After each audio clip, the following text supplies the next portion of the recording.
था। उसके यहाँ कोई औलाद नहीं थी और वो बहुत गमगीन रहता था। एक दिन का वाक़या है कि सुबह सवेरे जब वो दाँत साफ़ कर रहा था तो किसी साहिल की आवाज़ आई। फ़ौरन बादशाह ने हीरे से भरी हुई एक थाली को पेश की, लेकिन साहिल ने मुँह फेर लिया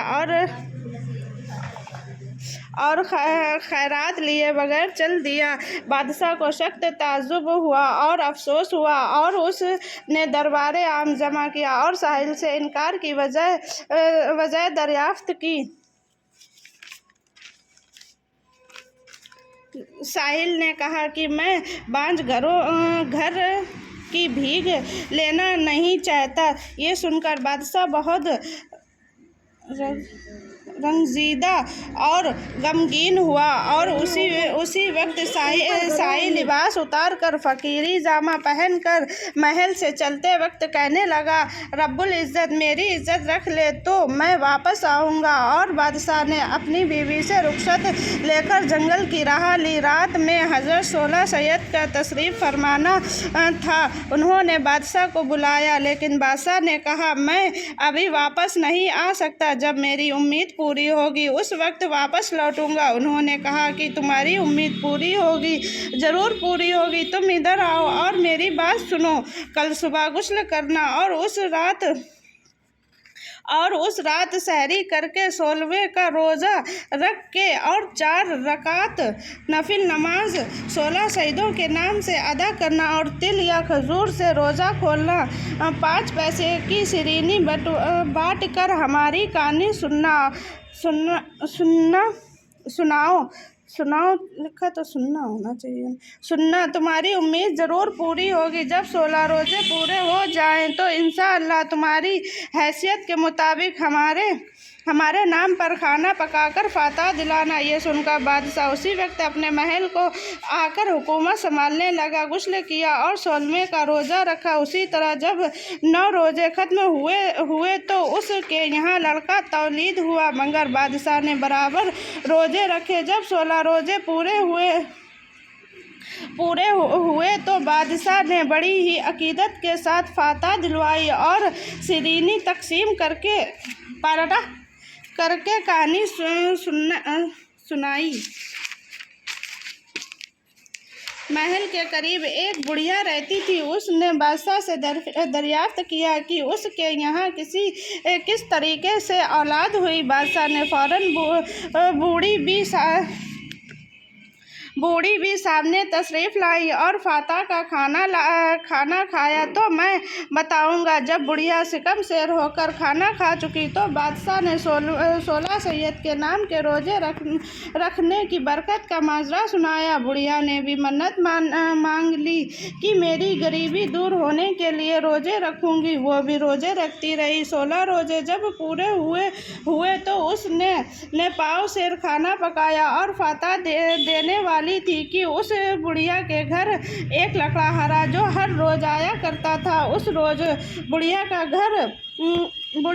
घर बंद पाया। लकड़हारे ने दरवाज़ा खटखटाया तो अंदर से ही बुढ़िया ने जवाब दिया, मुझे काम ज़्यादा है, तुम मेहरबानी करके कल तशरीफ़ लाना। जब दूसरे दिन लकड़हारा बुढ़िया के घर आया तो बहुत हैरान हुआ, क्योंकि बुढ़िया की जो झोपड़ी एक उम्दा हवेली में तब्दील हो गई थी।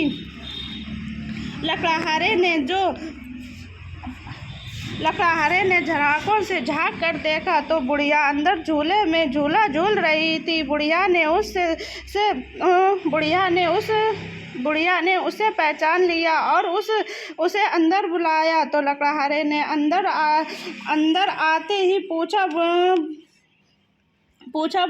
बूढ़ी अम्मा, क्या मैं पूछ सकता हूँ कि आपको इतनी दौलत किस तरह हाथ आई? बुढ़िया ने फरमाया ये सब 16 शहीदों के नाम पर 16 रोज़े रखने की बरकत है। हमारे बादशाह के यहाँ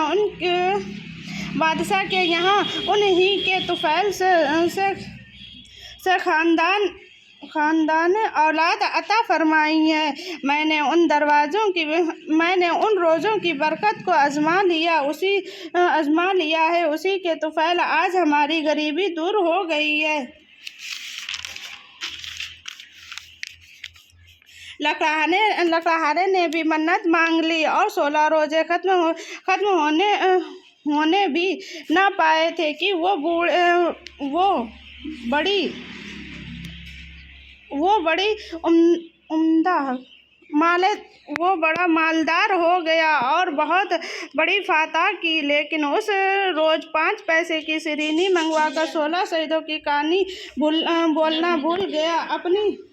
अपनी बीवी से सोते वक्त कहने लगा कि मैं कहानी सुनकर सिरीनी तकसीम करना ही भूल गया हूँ। उसकी बीवी ने कहा, कोई परवाह नहीं, हम तो 16 शहीदों के नाम की फातह दे चुके हैं।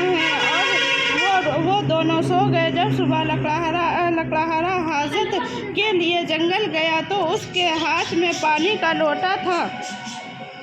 उसी वक्त वहाँ के शहजादे के गुम हो जाने की खबर हुई। एक सिपाही शहजादे की तलाश में फिरता हुआ उधर निकल आया तो देखा कि उस लकड़हारे के हाथ में जो लोटा था वो शहजादे के खून से भरा हुआ सर बन गया। सिपाही ने देखा और फौरन ही लकड़हारे को गिरफ्तार कर लिया और बादशाह के सामने हाजिर किया। बादशाह ने गुस्से में आकर उसको कैद खाने में भिजवा दिया। कैद खाने में कुछ ही दिन गुजरे थे कि ख्वाब में लकड़हारे ने देखा कि 16 सैयदों कह रहे हैं कि ए गाफिल, तूने हमारी कहानी नहीं सुनी और सिरीनी क्यों नहीं तकसीम की।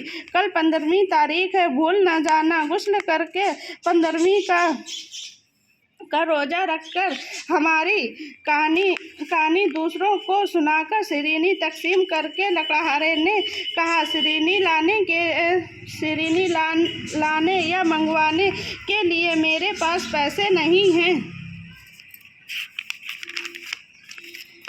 तो उन्होंने कहा कि सुबह को उठ कर देख, तेरे बिस्तर पर 5 पैसे मिलेंगे। दूसरे दिन उसने सिपाहियों से मन्नत समझाते करके गुस्ल किया और रोज़ा रखा, नफिल नमाज पढ़ी। 5 पैसे लिए जाली की खिड़की में से देख रहा था कि कोई नज़र आए तो सिरीनी मंगवाए। इत्तेफाक से एक महाजन का वहाँ से गुजरना हुआ। वो अपनी बेटी की शादी का सामान खरीदने के लिए जा रहा था। लकड़हारे ने उससे दरख्वास्त की कि वो फातह के लिए सिरीनी ला दे, मगर महाजन ने लाने से इनकार कर दिया और चल दिया। थोड़ी देर बाद वहाँ से एक बुढ़िया रोती हुई अपने मरे हुए बेटे का कफन दफन का सामान खरीदने जा रही थी। जब लकड़हारे ने 16 शहीदों के नाम फातह के लिए सिरीनी लाने को कहा तो उसने मुकद्दस फातह की सिरीनी फौरन आकर खरीद दी। फातह सुनी। उस फातह की सिरीनी तबर्रुक लिए दुकान पहुंची और अपनी बेटे को दफनाने का सामान लिए हुए घर पहुंची। ये देखकर उसकी हैरत की हद न रही कि उसके बेटा जिंदा व सलामत खड़ा है। उसको मालूम हुआ कि ये 16 शहीदों की कहानी सुनने की बरकत है और जिस महाजन ने सिरीनी लाने से इनकार कर दिया था, उसका बेटा जिसकी शादी होने वाली थी वो मर गया और जो शहजादा गुम हो गया था वो रास्ता भूल जाने की वजह से पूछता हुआ वापस आ गया। बादशाह को बहुत अफसोस हुआ कि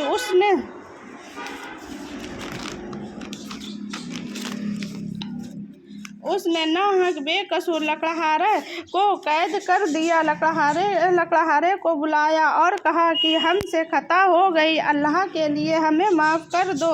लकड़हारे ने कहा, महाजन जहाँपनाह, ये खता आपसे नहीं मुझसे हुई है, उसकी मुझे सज़ा मिली है। बादशाह ने पूछा कि तुम्हारी खता क्या है? लकड़हारे ने कहा, जहाँपनाह, मैंने 16 शहीदों की कहानी और सिरीनी तकसीम करना भूल गया था, जिसका अजाब हम पर नाजिल हुआ था। बादशाह ने भी मन्नत मांगी। लकड़हारे अपने घर जाकर ऐशो व आराम की जिंदगी बसर करने लगा। बस ए अजीजों, जो कोई सही हाजत रखता हो 16 शहीदों के नाम से 16 रोजे रख कर 4 रकात नमाज नफिल सवाब 16 शहीदों के नाम से पढ़कर बख्शे। ये कहानी दूसरों को सुनाए और शिरीनी तकसीम करके खुदा के फजल से और हज़रत मोहम्मद मुस्तफ़ा सल्लल्लाहु अलैहि वसल्लम के तुफ़ैल से बरकत से अपनी मुराद पाएगा। आमीन या रब्बिल आलमीन।